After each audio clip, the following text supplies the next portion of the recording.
يا بني أقم الصلاة وأمر بالمعروف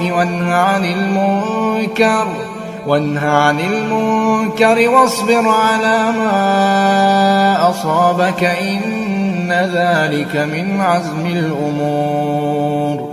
ولا تصعر خدك للناس ولا تمش في الأرض مرحا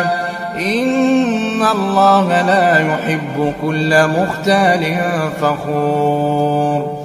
واقصد في مشيك واغضض من صوتك إن أنكر الأصوات لصوت الحمير ألم تروا أن الله سخر لكم ما في السماوات وما في الأرض وأسبغ عليكم نعمه ظاهرة وباطنة ومن الناس